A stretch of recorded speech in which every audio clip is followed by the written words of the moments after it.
नमस्कार दोस्तों, सृजन संवाद के नए एपिसोड में आपका पुनः स्वागत है।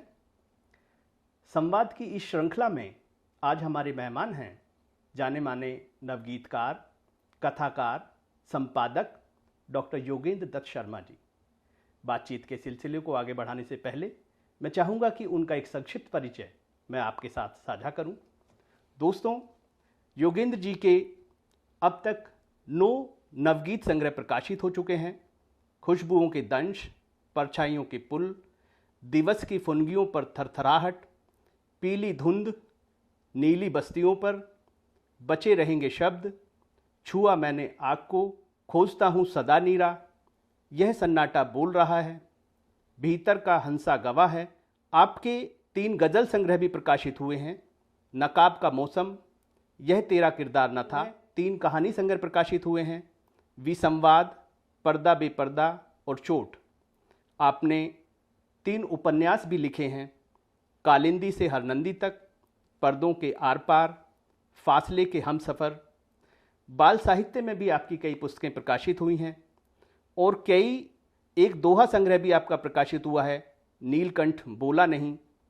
इसके अतिरिक्त कई नवगीत संग्रहों का आपने प्रकाशन किया है और भारत सरकार के प्रकाशन विभाग की पत्रिका आजकल के आप संपादक रहे हैं। हम आज के इस एपिसोड में, इस संवाद में डॉक्टर योगेंद्र दत्त शर्मा जी का स्वागत करते हैं। धन्यवाद। आपका स्वागत है। धन्यवाद। जैसा कि हम जानते हैं सर, आपकी जो साहित्यिक पृष्ठभूमि रही है वो बड़ी समृद्ध रही है जी। आपके पिता श्रद्धेय कन्हैयालाल मत जी एक जाने माने कवि और बाल साहित्यकार रहे हैं। जी। आपके घर में बहुत अच्छे और आपका समृद्ध साहित्यकारों का आना जाना लगा रहा। जी। आपके वहाँ पे काव्य गोष्ठियाँ घर पे होती रहीं, जी। साहित्यिक संवाद होता रहा। तो ऐसे समृद्ध आपका परिवेश से आप आए हैं। हम सबसे पहले अपने दर्शकों को चाहेंगे कि आप अपनी उस जो साहित्यिक पृष्ठभूमि है उससे थोड़ा सा और परिचित कराएं, अपने शब्दों में परिचित कराएं। जब मैं छोटा था, पढ़ता था जी, तो पहले तो हमारी माँ ही ने ही हमें बताया अपने पिताजी के बारे में। कविता करते हैं, उनकी कविताएं सुनाती भी थी हमें। लोरियां लिखी वो भी सुनाती थी। लेकिन थोड़ा सा बड़े हुए तो ये हमें ही लगने लगा कि हमारे घर में गोष्ठियां भी होती थी। मेरे पिताजी राष्ट्रीय कविताएं लिखते थे। जी जी। और उसमें जो जितने भी राष्ट्रीय संदर्भ आते थे, कोई उसमें राजनीतिक संदर्भ भी आ जाते थे। उस तरह की कविताएं लिखते थे, गीत लिखते थे। और सन 1941 में उनकी एक लोरियों की पुस्तक भी निकली थी, लोरियां और बाल गीत। जी। मेरे ख्याल में लोरियां हमारे पिताजी ने सबसे शुरुआत हमारे पिताजी ने ही की हिंदी। तो इस तरह का वातावरण था घर में। बहुत सारे लोग अक्सर आते रहते थे, जिनमें पंडित गोपाल कृष्ण कौल जी थे, हरप्रसाद शास्त्री जी थे। उस दौर के बहुत इस तरह के लोग आते थे। तो बहुत ज़्यादा तो उनके बीच में बैठना नहीं होता था, लेकिन थोड़ा बहुत सुन लेते थे। बिल्कुल चाय चाय वगैरह देने आते थे तो सुनते रहते थे। तो एक तरह का आप कह सकते हैं कि थोड़ा संस्कार उसमें बना। फिर धीरे धीरे शौक हो गया मेरा भी। तो सन 62 में चीन का आक्रमण हुआ था हमारे। तो उन दिनों हमारे पिताजी ने चूंकि राष्ट्रीय कविताएं लिखते थे तो उस तरह की कविताएं लिखी। वो सुन के पता नहीं, मुझे भी, मैं छोटी उम्र का था, 12 साल का ही समझिए। तो मैंने भी कुछ लिखा। एक कविता लिखी, एक छोटी सी नाटिका। जी। 9वीं क्लास में पढ़ता था और हमारे जो मैगजीन थी कॉलेज की, उसके संपादक थे हरप्रसाद शास्त्री जी। हमारे घर पर भी आते थे। जी जी जी। और वो उन्होंने पढ़ाया भी मुझे, मेरे गुरु थे। तो मैंने उनको दे दी। वो कविता तो उन्होंने कहीं हो गई उनसे, वो छप गया कॉलेज पत्रिका में। तो वो आप कह सकते हैं वो शुरुआत थी। हालांकि मैं कोई उस तरह की शुरुआत नहीं थी। जी। जैसा आपने बताया कि बचपन में आपके घर में एक रचना धर्मिता का माहौल था और साहित्यकार आते जाते थे। जी जी जी जी। उनको चाय पानी देने के दौरान आप उनको सुनते थे और वहीं से आपके मन में जो है वो रचना की जो प्रक्रिया है वो शुरू हुई। जी। और 9वीं कक्षा से आपने जो है कलम चलाना शुरू कर दिया। जी जी जी जैसा कि हमने देखा कि आपके अब तक 9 नवगीत संग्रह प्रकाशित हुए हैं, जी जी जी जी तो ऐसा लगता है कि नवगीत लेखन की तरफ आपका रुझान जो है वो ज़्यादा रहा है, वो शुरू से रहा है या वो बाद में आपको इस तरफ आप केंद्रित हुए?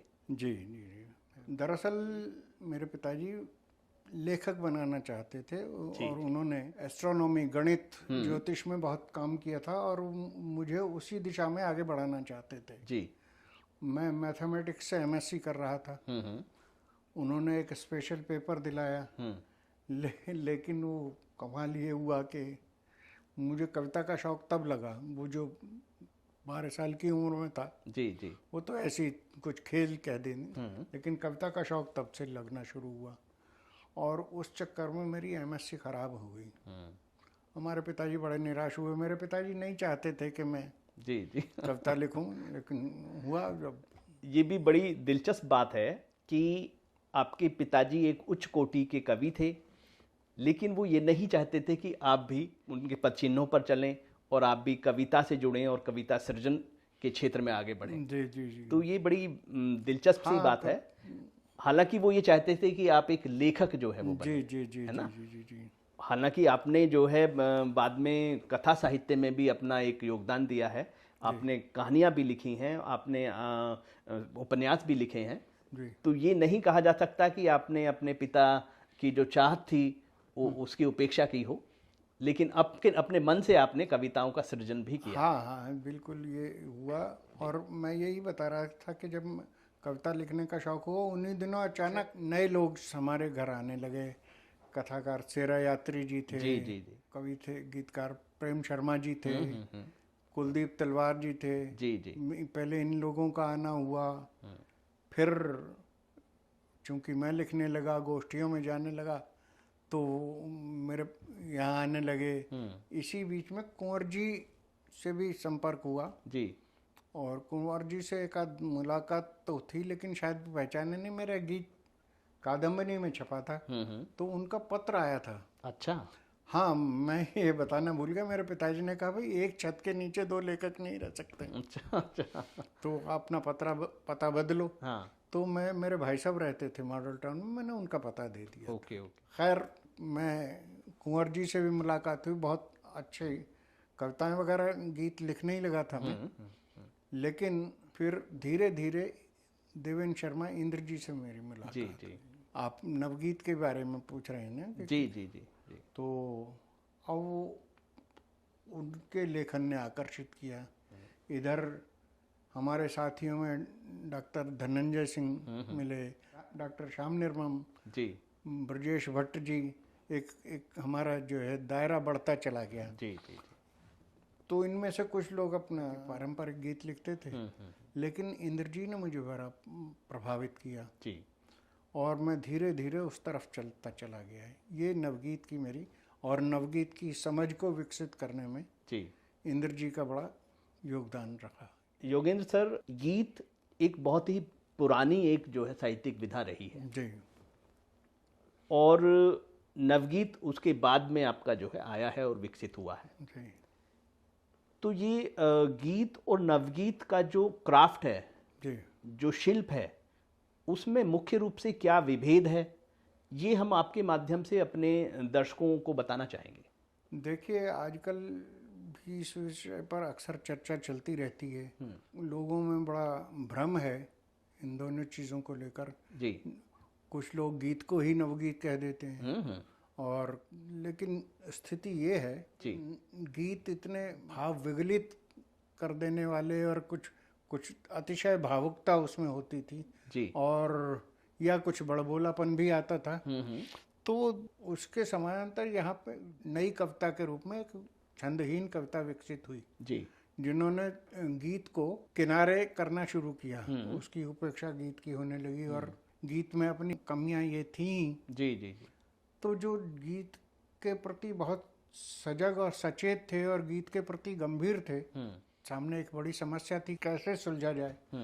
तो धीरे धीरे, जैसे बहुत वर्णनात्मकता ना हो, जी जी, बहुत पहले बड़े लंबे लंबे गीत होते थे, बेशक, तो उसके लिए नई शैली विकसित की गई। जैसे आप सीधे अभिधा में नहीं कहेंगे, तो लाक्षणिकता उसके लिए आएगी। जी जी और बड़ा मैं उसको गीत को पारंपरिक गीत कहना पसंद करूँगा। जी।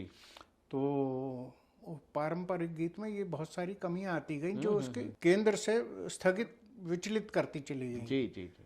नवगीत ने ये बीड़ा उठाया, उसका मुकाबला अब वो लोग भी विरोध करते थे क्योंकि पारंपरिक वाले उनको नई चीजें स्वीकार्य नहीं थी और उधर गीत के खिलाफ एक माहौल चल ही रहा था। तो नवगीत को दो स्तरों पर चुनौती का सामना करना पड़ा, एक पारंपरिक गीत वालों से और कविता वालों से, जो छंदहीन कविता। तो धीरे धीरे वो, और आज स्थिति ये है कि लोगों को छंद की समझ नहीं है। जी जी। और वो हर चीज में छूट चाहते हैं। आप एक निश्चित अनुशासन होता है उसका गीत का जी, छंद मात्राएं वगैरह सब देखना और लय। जी जी। तो लोग उसमें बंधना नहीं चाहते हैं। बिल्कुल, आप छंदहीन के लिए भी एक अनुशासन तो होता ही है ना। बेशक बेशक। तो वो अनुशासन मानने को तैयार नहीं है। आज भी नवगीत के सामने ये चुनौती है। जी। बातचीत के सिलसिले को आगे बढ़ाने से पहले जी हम चाहेंगे कि आपके दो नवगीत जो है जी वो हम अपने श्रोताओं को सुनवाएं। देखिए, मैं आपको एक नवगीत सुना रहा हूँ। इसमें किस तरह से जो पुरानी चीजें धीरे धीरे समाप्त होती चली जा रही हैं, वो नजर नहीं आती हैं। उस संदर्भ में ये नवगीत है। स्वागत है सर। कहाँ खो गए इंद्रधनुष वे, कहाँ गई वे वीर बहुटी। वीर बहुटी तो बहुत सारे लोग अब जानते भी नहीं होंगे। आपका चूंकि देहात से भी संबंध रहा है जी, तो आप समझ सकते हैं। बिल्कुल सर। कहाँ खो गए इंद्रधनुष वे, कहाँ गई वे वीर बहुटी। कहाँ गए दिन भीगे भीगे, कहाँ गई भीगी संध्याएं। भीगी अंधियारी रातों में चटुल जुगनुओं की चपलाएं। कहाँ गए कजरारे मेघा, कहीं नहीं जलधारा फूटी। कहाँ खो गए इंद्रधनुष वे, कहाँ गई वे वीर बहुटी। कहाँ गई सौंधी माटी से उठती भीनी भीनी खुशबू। ये वर्षा का मौसम चल रहा है। आप समझ सकते हैं कि ये गीत में सारा जो पृष्ठभूमि है वर्षा की है। कहाँ गई सौंधी माटी से उठती भीनी भीनी खुशबू। कहाँ गया संगीत पिरोता रिमझिम बौछारों का जादू। किसने कहाँ चुराई छवियाँ, किसने वह सब आभा लूटी। कहाँ गई वे वीर बहुटी। बहुत सुंदर सर, बहुत सुंदर। अब न कहीं भी छिड़ते किस्से मृगछाला के मोर पंख के। विदा हो चुके हैं प्रसंग सब, मोती सीपी और शंख के। जड़ी वनस्पतियां कुम्हलाई, कहाँ गई संजीवन बूटी। कहाँ खो गई वीर बहुटी। वाह वाह। कहाँ गए पेड़ों के झूले, आल्हा कजरी और मल्हारें। बादल राग सुनाने वाली झांझ मजीरों की झनकारें। कालिदास की यक्ष कल्पना, किन्नर गंधर्वों सी छूटी। कहाँ खो गई वीर बहुटी। बहुत ही सुंदर। कहाँ गई डूबती उतरती वे नन्ही नावें कागज की। कहाँ समाई मोहक सुधियां, वह भोली दुनिया अचरज की। नहीं पकड़ में आ पाती अब, कैसे कहाँ श्रृंखला टूटी। कहाँ खो गए चित्र सभी वे, शेष रही बस खाली खूंटी। कहाँ खो गई वीर बहुटी। बहुत ही सुंदर, बहुत ही प्यारा गीत, बहुत ही सुंदर गीत। एक और जरूर सर, स्वागत सुनाता हूँ मैं। तो देखिए, मैंने देवेंद्र शर्मा इंद्र जी का नाम लिया था। जी जी। इंद्र जी ने बहुत बड़े नवगीतकारों में, प्रथम श्रेणी के नवगीतकारों में और आते हैं। तो उन्होंने एक प्रयोग किया था कि एक ही ध्रुव पंक्ति के 3 गीत लिखे उन्होंने और प्रकाशित हुए। वो पंक्तियां, ध्रुव पंक्तियां इतनी मजबूत और मतलब मर्मस्पर्शी हैं। जी जी। उनकी अर्थ छवियां बहुत बड़ी दूर दूर तक जाती हैं। मैंने उसमें एक प्रयोग किया कि उन्हीं ध्रुव पंक्तियों को लेकर मैंने भी 3-4 गीत लिखे। अच्छा। और कुछ मित्रों से भी अनुरोध किया तो उन्होंने भी लिखे। अच्छा। तो उनमें से एक गीत मैं आपको सुना रहा हूँ। स्वागत। वो ध्रुव पंक्ति ये थी, यह समय कितना कड़ा है, सामना जिससे पड़ा है। क्या बात है, क्या बात है। यह समय कितना कड़ा है, सामना जिससे पड़ा है। ये हमारा समय जो 40-42 वर्ष पूर्व जो जब इंद्र जी ने लिखा था, ये समय उससे भी ज्यादा कड़ा हो रहा है, जो मैं अनुभव करता हूँ और शायद सभी अनुभव करते होंगे। जी जी जी। तो लगा कि ये इसको और ज़्यादा इसकी जो है संभावनाएं खोजी जाएं। जरूर जरूर। तो सुनिएगा, स्वागत। यह समय कितना कड़ा है, सामना जिससे पड़ा है। यह समय कितना कड़ा है, सामना जिससे पड़ा है, सच कहीं खोया हुआ है, हो रही घर घर मुनादी। सच कहीं खोया हुआ है, हो रही घर घर मुनादी। झूठ का परचम उठाए चीखते हैं कुछ प्रमादी। शब्द कुछ तोड़े मरोड़े, हर निरापद पाठ बदला। देश के मुद्दे उठाता, स्वर हुआ घोषित विवादी। विद्ध चिड़िया एक कोने में बस रही, बस फड़फड़ा है। बहुत खूब। यह समय कितना कड़ा है, सामना जिससे पड़ा है। आधिकारिक मंद्र स्वर में बात करते कुछ सयाने। आधिकारिक मंद्र स्वर में बात करते कुछ सयाने। बोलते हैं इस तरह जैसे कि हों बंदूक ताने। आम जन विस्मित चकित आतंक से सहमा हुआ है। आम जन विस्मित चकित आतंक से सहमा हुआ है। उग्रता बेहद निरंकुश, क्या पता माने न माने। शुद्धतावादी सभी को शुद्ध करने पर अड़ा है। क्या बात है। यह समय कितना कड़ा है, चाहता है छल समर्थन, साम से हो दाम से हो। चाहता है छल समर्थन, साम से हो दाम से हो। दंड से भी हो कभी तो भेद के ही नाम से हो। पड़ रहा अंतर न कोई, गुमशुदा है वास्तविकता। छद्म स्वीकृत हो भले ही द्रविड़ प्राणायाम से हो। ठहरता पानी न उस पर, मन हुआ चिकना घड़ा है। यह समय कितना कड़ा है। और इसमें अंतिम इसका पद है, काल बैठा फुनगियों पर, जीभ लप लप लप लपाता। आप ध्यान कीजिए, कोरोना का बिल्कुल चरम है। काल बैठा फुनगियों पर, जीभ लप लप लप लपाता। हिंस्र गतिविधि का नियामक, पीठ अपनी थपथपाता। आदमी की हैसियत कीड़े मकोड़े सी हुई है। आदमी की हैसियत कीड़े मकोड़ों सी हुई है। दाढ़ में उसकी फंसा वह छटपटाता कंपकपाता। काल सर्वोपरि नियंता, न्यून है सब वह बड़ा है। यह समय कितना कड़ा है, सामना जिससे पड़ा है। बहुत सुंदर सर। वाकई बेशक ये गीत 4 दशक पहले लिखा गया है, लेकिन इसकी जो आपका प्रासंगिकता है जी, और इसका जो प्रभाव है वो आज पहले से भी ज़्यादा बढ़ चुका है, बढ़ गया है और आज भी उतना ही प्रासंगिक है ये गीत। अभी जैसे आपने जिक्र किया देवेंद्र शर्मा इंद्र जी का जी, और उनका सानिध्य आपको प्राप्त हुआ, उनके मार्गदर्शन में आपने नवगीत की जो आपका विधा है उसको साधा है जी। आप अपने पूर्ववर्ती नवगीतकारों में और किन किन लोगों का नाम लेना चाहेंगे जिन्होंने इस विधा को के संदर्भ में कंट्रीब्यूट किया है, उसे सशक्त किया है और उसके विकास में एक भूमिका निभाई है? देखिए, इसमें बहुत सारे नाम हैं। 6 दशक से अधिक समय हो गया नवगीत को, तो उसमें डॉक्टर शंभूनाथ सिंह ने बहुत अच्छे नवगीत लिखे और उन्होंने 3 दशक भी निकाले, नवगीत दशक, जिसमें 10-10 नवगीतकारों को लिया था, संकलित किया। तीसरे में मैं भी था।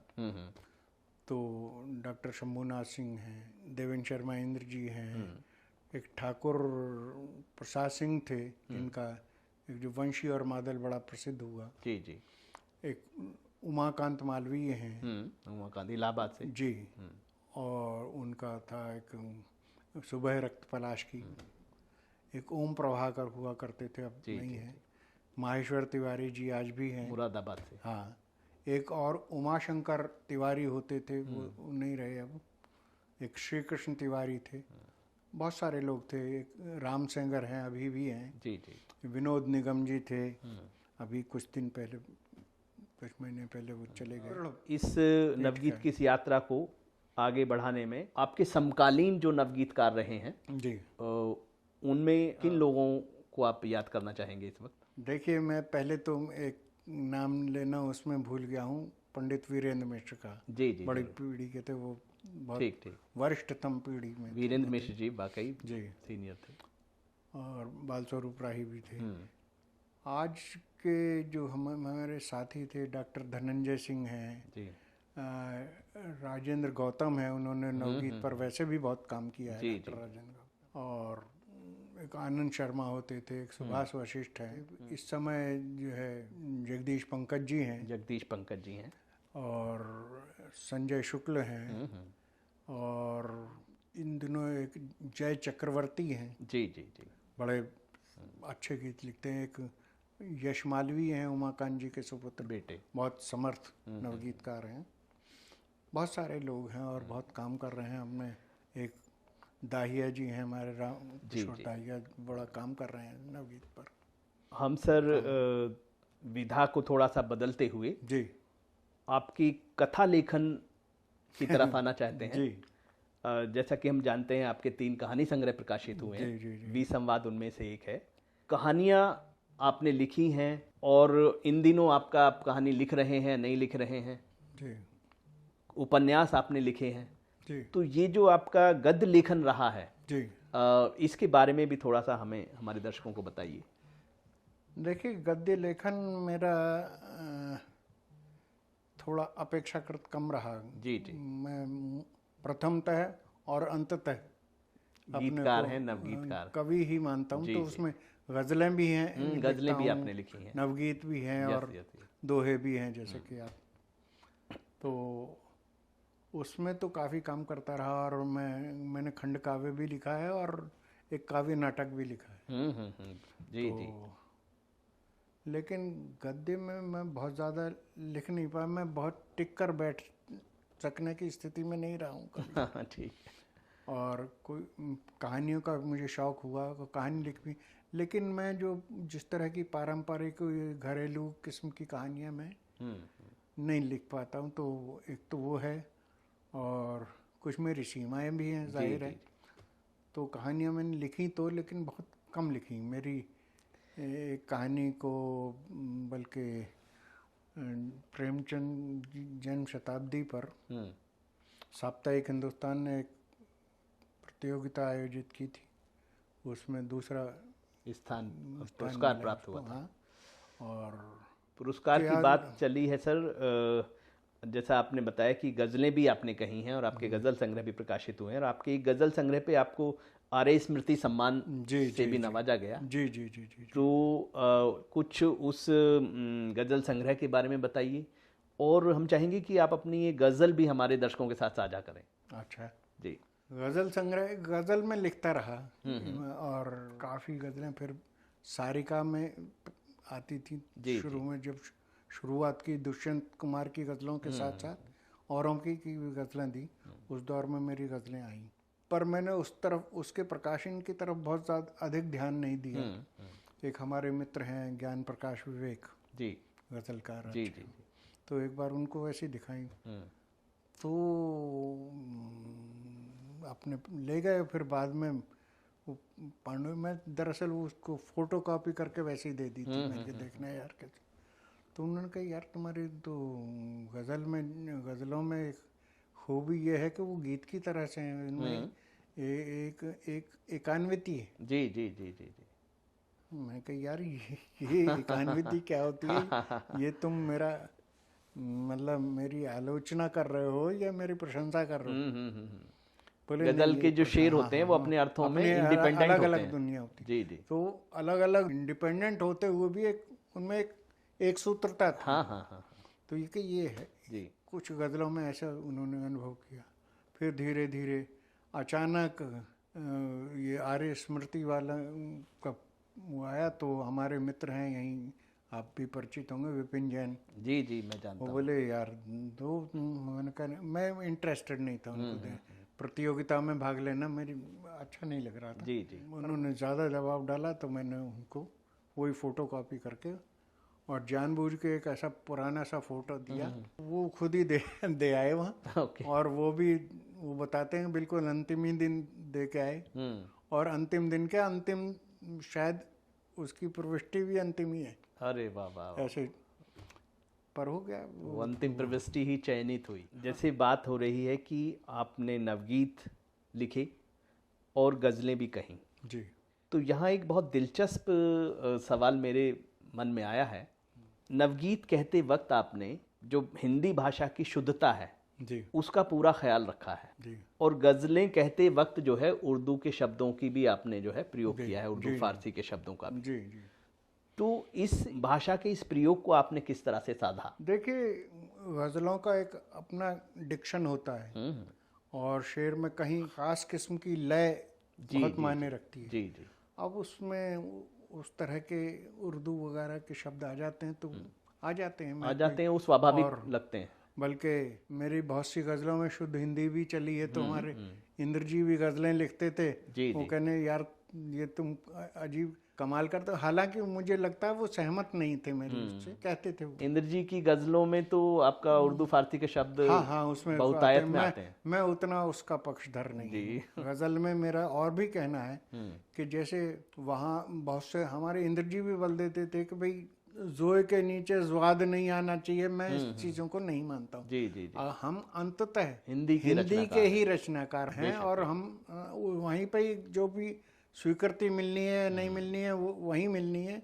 उर्दू वाले हमको नहीं पूछेंगे, जी जी जी क्योंकि तो हम उस तरह की, अब शहर को हम अच्छा खासा गद्य में भी और पद्य में भी शहर लिखते हैं। हम अचानक गजल में शहर क्यों लिखने यस लगे? Yes yes. ये मेरी समझ में नहीं आया। ये रहा। नहीं, जो शब्द हिंदी में और सहजता से स्वीकार किए जा जी, चुके जी, हैं जी, और जी। उच्चारित किए जा रहे हैं, उनको उर्दू के लहजे में कहने की क्या आवश्यकता जी है? जी जी। और मेरा ये भी मानना था कि जब उर्दू वाले ब्राह्मण को ब्राह्मण लिखते जी हैं, जी जी पुण्य को पुण्य लिखते हैं, ये ऋतु को ऋतु लिखते हैं, जी जी, तो हमको ये छूट क्यों नहीं मिलनी चाहिए? बेशक बेशक, वो आपका जो है स्वतंत्रता मिलनी चाहिए। जैसा कि हम लोग बात कर रहे हैं, आप आजकल पत्रिका के संपादन से जुड़े रहे हैं, भारतीय सूचना सेवा के आप अधिकारी रहे हैं, जी और भारत सरकार के प्रकाशन विभाग और अन्य विभागों से आप जुड़े रहे हैं। तो पत्रिका के संपादन से जुड़े हुए जी जो आपके अनुभव हैं, और उसमें रोचक अनुभव कि एक संपादक की भूमिका को निभाना कितना सहज होता है या कितना चुनौतीपूर्ण होता है, ये हम आपके माध्यम से अपने दर्शकों को बताना चाहेंगे। देखिए, पत्रिका का संपादन सहज तो बिल्कुल भी नहीं होता है। जी जी बहुत चुनौतीपूर्ण होता है, और हर अंक के बाद एक नई चुनौती सामने आती है। बिल्कुल बिल्कुल। भाई, एक तो यही है कि भाई अगला अंक पिछले अंक से कहीं किसी मायने में कमतर ना हो, और दूसरा नई नई किस तरह आपको पूरे अंक का संयोजन करना पड़ता है। आपकी रचना किस तरह की, एक खास अंक के लिए खास किस्म की रचनाएं चुने आप। जी जी की चुनौती तो रहती है सामने, और उस चुनौती को आप कितने अच्छे ढंग से निभा लेते हैं, ये आपकी दृष्टि पर निर्भर करता है, आपकी प्राथमिकताओं और दृढ़ताओं पर निर्भर करता है। संपादकों के ऊपर दबाव भी काफी आता है कि भाई ये आप छापिए, ये नहीं छापिए, सरकारों के खिलाफ आप मत छापिए, इस तरह के दबाव भी आते हैं। आप गाजियाबाद के साहित्यिक परिवेश से लंबे समय से परिचित हैं। यहाँ का जो साहित्यिक परिवेश रहा है अतीत में और वर्तमान में, जी, उसे आप किस तरह से देखते हैं? देखिए, पहले लोगों के पास वक्त होता था। मैं ये मानता हूँ, खास किस्म की आवारगी आप कह सकते हैं। जी जी जी। एक आवारगी के लिए थोड़ा सा समय तो समय चाहिए, और वो निकालते थे तब, दोस्ती के लिए, जी जी जी। गप्पों के लिए भी। गप्पों का भी अपना महत्व होता है। गप वो एक तरह का संवाद होता है। हाँ, वो भी एक तरह का संवाद है। जी जी। हल्का फुल्का ही सही, लेकिन उस आपकी रचनात्मक में बड़ा वृद्धि करता है, और उससे कई बार गंभीर आधार चीजें भूमि तैयार होती जी जी जी, बिल्कुल आधार भूमि तैयार करता है। पहले तो ये था, जैसे हमारे, अब मैं आपको बताऊं कि प्रेम शर्मा जी का जिक्र किया मैंने, धनंजय जी, सोमेश्वर जी जी, कहानीकार, तो 3-4 बार होली, मैं शहर में रहता था, ये कवि नगर में थे, आर्य नगर वगैरह में रहते थे प्रेम, तो हम आ जाते थे वहाँ प्रेम शर्मा जी के घर। प्रेम शर्मा जी, आपको क्या बताऊं कि रेलवे पटरी है वहाँ, जो मेरठ कवि नगर पीछे जाती है, वहाँ पे एक पेड़ की 2 टहनियाँ पकड़ के जो प्रेम शर्मा सुनाते थे अपना, आपने कभी शायद सुना हो उनको। मैंने एक बार सुना उनको। तो वो बड़े डूब के गाते थे, और कबीर पंथी अपने स्टाइल में, और उनकी गायन शैली जो है उससे भटियाली लोकगीत जैसे एस डी बर्मन वगैरह के सुने हो, उस तरह की थी, तो आनंद आता था। जी जी।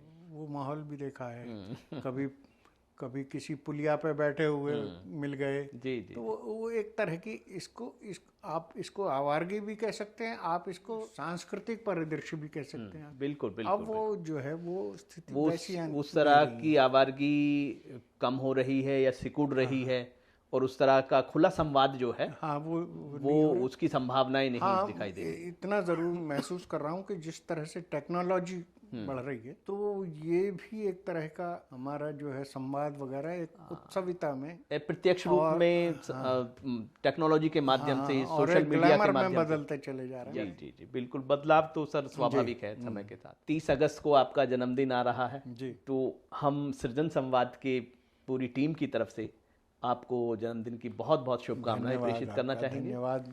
आप हमारे इस पटल पर आए, आपका बहुत बहुत धन्यवाद। बहुत बहुत आपका भी बहुत बहुत धन्यवाद। बहुत अच्छी बातें हुई, कुछ पुरानी यादें ताज़ा हुई। जी जी, बहुत बहुत धन्यवाद आप सबका।